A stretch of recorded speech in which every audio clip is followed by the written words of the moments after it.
నమస్తే అండి. నేను మీ Kalyani. Welcome to our channel Kalyani kitchen Kadapa.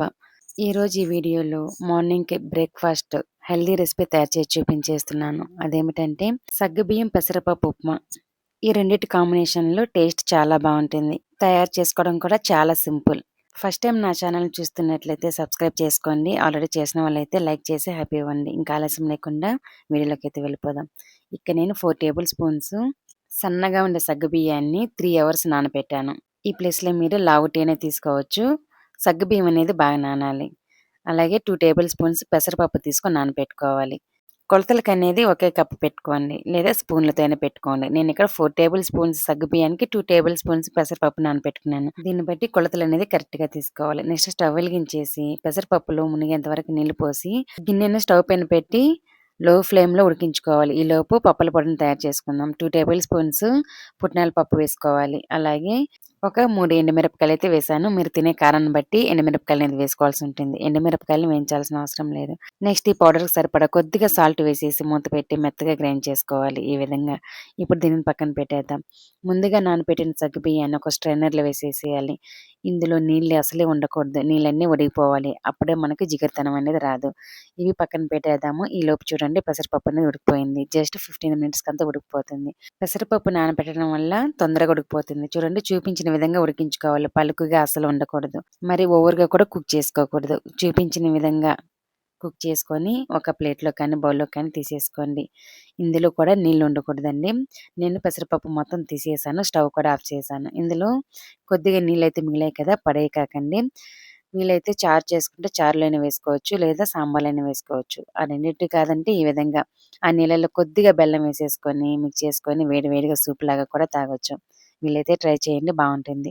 Next stove వెలిగించేసి కడాయి పెట్టుకోవాలి. అందులో సగ్గుబియ్యం, పెసరపప్పు ఉప్మాకి కావాల్సినంత ఆయిల్ వేసుకొని వేడి చేసుకోవాలి. వేడెక్కిన తర్వాత కొద్దిగా ఆవాలు, జీలకర్ర, కొద్దిగా శనగపప్పు వేసేసుకొని వేయించుకోవాలి. అలాగే ఒక ఎండుమిరపకాయ కూడా వేసుకోండి.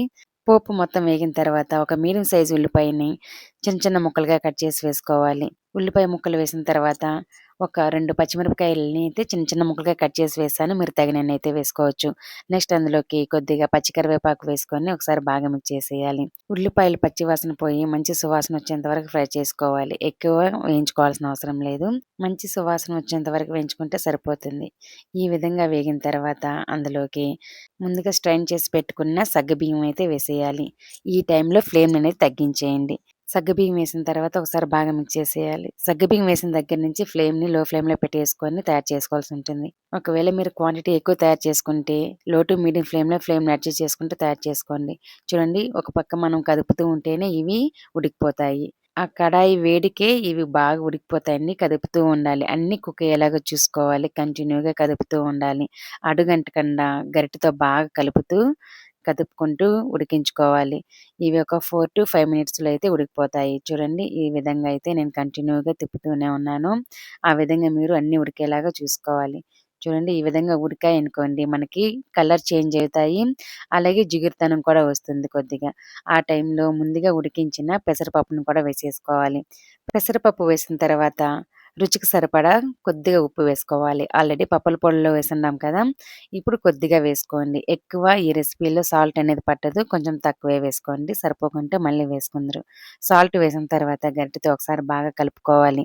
వేసిన పెసరపప్పు సగ్గుబియ్యానికి బాగా పట్టేలాగా గరిటెతో కదుపుతూ ఉండాలి. ఈ విధంగా కదుపుతూ ఉన్నారంటే తేమ లేకుండా పోతుంది. అలాగే వేడిగా ఉంటుంది. పొగలు కూడా వస్తూ ఉంటాయి.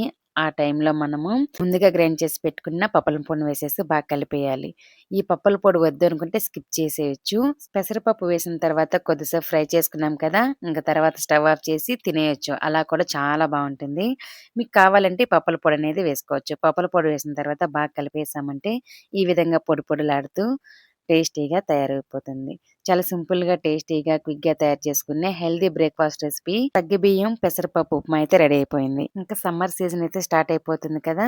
ఈ సగ్గుబియ్యం, పెసరపప్పు చలువ చేస్తుందంటారు. ఈ రెండిటి కాంబినేషన్‌లో పాయసమైనా లేదా ఈ విధంగా ఉప్మా అయినా తయారు చేసుకొని తినండి. మన ఆరోగ్యానికి చాలా మంచిది. పప్పుల పొడి వేసిన తర్వాత ఎక్కువ సేపు ఫ్రై చేసుకోవాల్సిన అవసరం లేదు. వేసిన పప్పుల పొడి రెసిపీకి అంతా పట్టిందంటే సరిపోతుంది. ఫైనల్‌గా కొంచెం కొత్తిమీర వేసేసి కలిపేసాను. కొత్తిమీర కావాలంటే వేసుకోవచ్చు. లేదంటే స్కిప్ చేసేయొచ్చు. ఇప్పుడు దీనిని ఒక బౌల్‌లోకైతే తీసేస్తున్నాను. నేను చేసిన ఈ ఉప్మా ఒక్కరికైతే సరిపోతుంది. బాగా ఫుల్ కప్ అయితే వచ్చిందనమాట. దీన్ని బట్టి మీరు ఎంత కావాలో క్వాంటిటీ పెంచుకొని తయారు చేసుకోండి. చాలా బావుంటుంది. అంతే అండి. స్పైసీగా, టేస్టీగా ఉండే హెల్తీ బ్రేక్‌ఫాస్ట్ సగ్గుబియ్యం, పెసరపప్పు ఉప్మా అయితే రెడీ అయిపోయింది. రెసిపీ నచ్చితే తప్పకుండా ఇంట్లో ట్రై చేయండి. అలాగే ఇలాంటి రెసిపీస్, హెల్తీ రెసిపీస్ నా ఛానల్‌లో మరెన్నో ఉన్నాయి. మీకు నచ్చిన రెసిపీ తయారు చేసుకోండి. అలాగే మీకెలా కుదిరిందనేది నాకు కామెంట్ రూపంలో షేర్ చేసుకోండి. మరో మంచి రెసిపీతో వస్తాను. ఈ వీడియో పూర్తిగా చూసిన వాళ్ళందరికీ చాలా థాంక్ యూ అండి. బాయ్.